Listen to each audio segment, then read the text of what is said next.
তাসকিন, ওর injury হওয়ার এখনই সময় হলো। দোয়া করতে পারি যে যেন ওরা ফর্মে ফেরত আসে। Shanto, Liton, definitely Shakib is the best bowler, সব সময় ছিল, এখনও থাকবে। কিছু ম্যাচের তানজিদ তামিমের অ্যাপ্রোচটা ভালো লেগেছে, তৌহিদ হৃদয়ের খেলাটা ভালো লেগেছে, ফ্রি ফ্লোয়িং খেলে যাচ্ছে। অনেককে দেখেছি আগে আসলে ওভাবে ওকে আমার দেখা হয়নি, ওর খেলাটাও ভালো লেগেছে। সবচেয়ে ভালো লেগেছে তো অফকোর্স সেটা হচ্ছে মাহমুদুল্লাহ রিয়াদ। তাসকিনের একটা ইনজুরি শুনেছি, আজকেই দেখলাম, আজকেই আমরা খোঁজ নিয়েছি ওর একটা ইনজুরি আছে।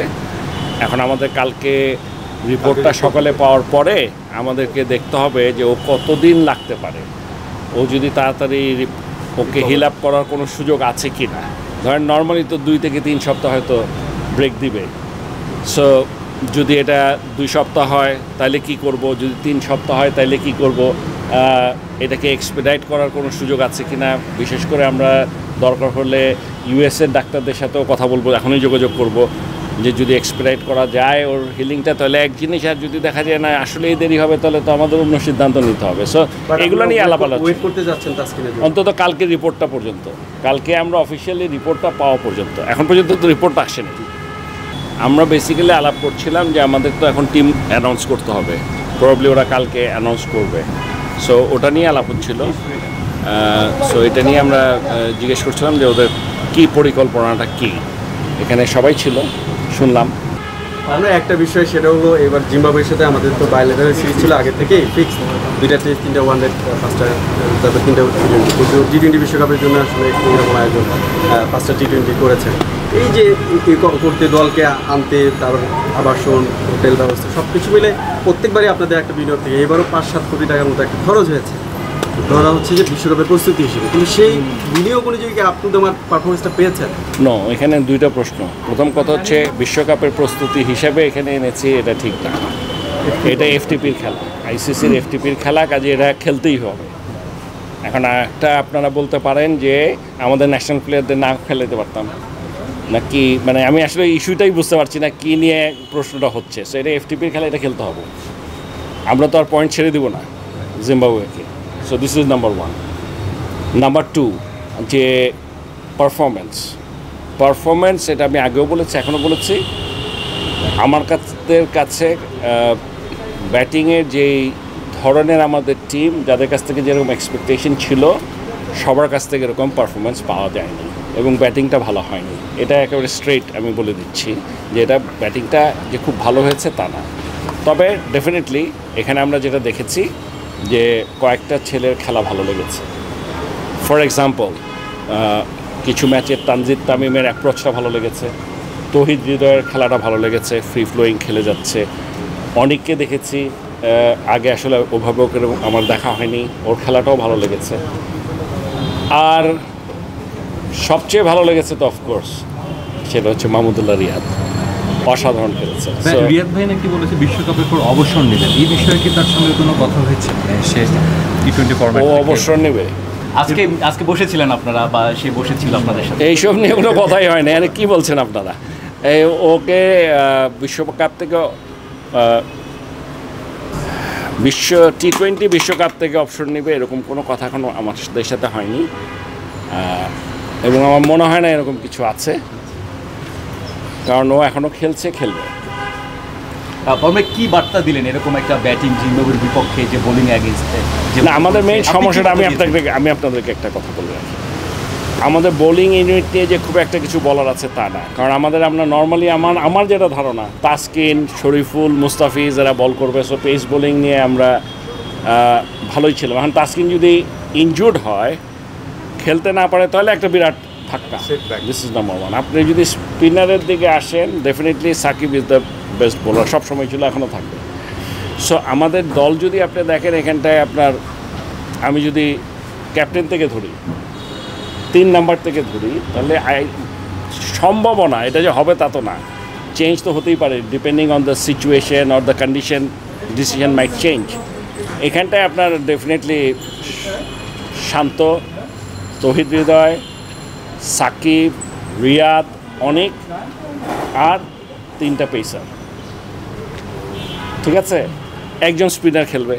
এখন এটা কি শেখ মাহিদি খেলবে, নাকি রিশাদ খেলবে, নাকি অন্য কেউ খেলবে, সেটা এক্ষুনি বলতে পারছি না। এটা আসলে অপোনেন্ট দেখে বা কিক দেখে ওরা ঠিক করবে এটা আমি জানি না। সো এর বাইরে থাকে কি আমাদের 2 ওপেনার। এখন ওপেনারের মধ্যে আছেই 3 জন, একটা হচ্ছে লিটন দাস, একটা হচ্ছে সৌম্য, একটা তানজিদ তামিম। আমাকে যদি জিজ্ঞেস করেন তানজিদ তামিমের অ্যাপ্রোচটা ভালো, T20-তে আমাদের এরকম অ্যাপ্রোচ থাকা ভালো। ও যে এখনই খুব ভালো প্লেয়ার হয়ে গেছে তা না, ও যে অসাধারণ প্লেয়ার তা না, বাট ও ভালো করেছে। আর বাকি আছে 2 জন, সৌম্য এবং লিটন দাস। বেসিক্যালি লিটন দাসকে আমরা সবসময় মনে করি যে ও আমাদের খুব ভালো একটা ব্যাটসম্যান ইন এনি ফরম্যাট, কিন্তু এটাও আমরা জানি যে ওর একটা খারাপ সময় যাচ্ছে এবং এই টুর্নামেন্টে এই সিরিজে সে ভালো করেনি। ঠিক আছে, সৌম্য সরকারের কথা আমরা যদি বলেন বলবো যে T20-তে ওকেও মানে নেওয়ার, ওর জায়গায় অন্য কাউকে নেওয়ার মতো যে এই মুহূর্তে আমাদের কোনো অপশন আছে বা মনে হয়েছে তা না। He is also a very good T20 batsman, যে ধরনের দরকার। কিন্তু এখানে কাকে খেলাবে এটা তো জানি না। দোয়া করতে পারি যে যেন ওরা ফর্মে ফেরত আসে, শান্ত, লিটন অথবা সৌম্য সরকার, এরা যেন তাদের ন্যাচারাল খেলাটা খেলতে পারে। তানজিদ তামিম যেরকম সাহস করে খেলে যাচ্ছে, যে ফ্রি ফ্লোতে খেলে যাচ্ছে, এটা যদি খেলতে পারে তাহলে আমরা আশা করতে পারি সামনে ভালো হবে। এইখানটায় ভালো হয়নি, এটাই হলো সবচেয়ে বড় কথা। কারণ এবার পার্সোনালি আপনি কি আশা করছেন বাংলাদেশ এই টিমের কাছ থেকে, যে বিশ্বকাপে কেমন করতে পারে?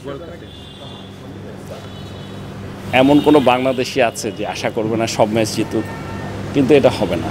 আমাদের দলটা, একটা জিনিস আপনাদেরকে আমি বলতে পারি যে আমাদের দলটা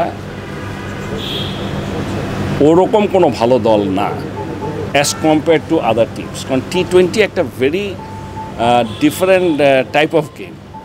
আপনি বলেন পাকিস্তানের এই টিমকে আয়ারল্যান্ড হারাতে পারে? এটা কেউ কোনো দিন চিন্তা করেছে? কাজে আপনি যদি মনে করেন যে নেদারল্যান্ড উইক টিম, আপনি যদি মনে করেন নেপাল, এগুলো ভুল ধারণা। সবগুলো স্ট্রং টিম। T20-তে any team can be dangerous, যে কোনো টিমের সাথে হারাতে পারবে, সেই দিন যাতে ভালো খেলে, সেই দিন যে ভালো খেলবে সেই জিতবে। সেই জন্য আমি বলছি যে আসলে T20-তে চিন্তা করা, এটা যদি টেস্ট ম্যাচ হতো বলে দিতে পারতাম, 2টা টিম বলেন যে কে জিতবে। T20-তে বলাটা খুব কঠিন, সেই জন্য আমি বলছি এটা আরও অনেক বেশি আনপ্রেডিক্টেবল। আমরা শুধু আশা করতে পারি যে আমাদের যেই প্লেয়ারগুলোকে দিয়েছে, একেবারে যে কেউ খেলা জানে না এরকম কোনো প্লেয়ারকে দেওয়া হয়নি, এরা যেন তাদের সেরাটা খেলতে পারে, তাদের সেরাটা খেলুক, ভালো খেলুক, এটাই আমার প্রত্যাশা। আমাদের দুঃখ তো এইটাই, দেখেন আমাদের সেরা বোলারদের মধ্যে পেস বোলিংয়ে তো ডেফিনেটলি আমি এখনকার পরিস্থিতিতে মনে হচ্ছিল তাসকিন। ওর ইনজুরি হওয়ার এখনই সময় হলো, ঠিক বিশ্বকাপের আগে। গতবার এবাদতকে আমরা লস করেছি। বলছি এগুলো তো আমাদের এখন এগুলো এটা তো পার্ট অফ দ্য গেম হইতেই পারে, এখন কি করবো? সো এইটা তো একটা আমাদের জন্য বিরাট ধাক্কা। তবে আমাদের ওখানে যেহেতু ইউএসএ কন্ডিশন বোঝার জন্য ইউএসএর সাথে 3টা ম্যাচ আছে, এবং সবচেয়ে ইম্পর্ট্যান্ট হচ্ছে প্র্যাকটিস ম্যাচটা আমরা ভারতের সাথে খেলছি। আমার মনে হয় যে এর চেয়ে বেশি আর কি করবে। জিম্বাবুয়ের সাথে খেলে গেল 5টা, তারপরে ইউএসএর সাথে খেলবে। ইউএসএ টিম কেমন আমরা জানিই না, কাজে এটা আবার ইন্ডিয়ার সাথে খেলছি, এর চেয়ে শক্তিশালী আর কি খেলবো? তার আগে আমরা শ্রীলঙ্কার সাথে খেলেছি, তার আগে আমরা বিপিএল খেলেছি, আর কত প্র্যাকটিসের চেয়ে বড় কথা হচ্ছে তাদের কনফিডেন্সটা ফেরত আসা এবং তাদের ফর্মে ফেরত আসা। আমি মনে করি প্রত্যেকটা প্লেয়ারেরই সেই ক্যাপাবিলিটি আছে, এবং সময় মতো এটা কাজে লাগাতে পারলেই। আমাকে যদি জিজ্ঞেস করেন শান্ত এবং লিটন দাসের কাছ থেকে যে ধরনের আশা ছিল সেটা তারা করে দেখাতে পারেনি, কিন্তু শেষ ম্যাচে শান্ত আবার মনে হচ্ছে যে আবার ঘুরে আসছে, that is a good sign. এবং আমরা আশা করি লিটন দাসও ফিরে আসুক, যদি আসে ভালো, আমার মনে হয় সেটা আমাদের দলের জন্য ভালো হবে। কাজে এটা সামনে অপেক্ষা করা ছাড়া কিছু বলা যাচ্ছে না। For more updates, subscribe to our YouTube channel and click on the bell icon. Follow us on Facebook and Instagram. Download T-Sports app to enjoy exciting games and highlights. Visit tsports.com.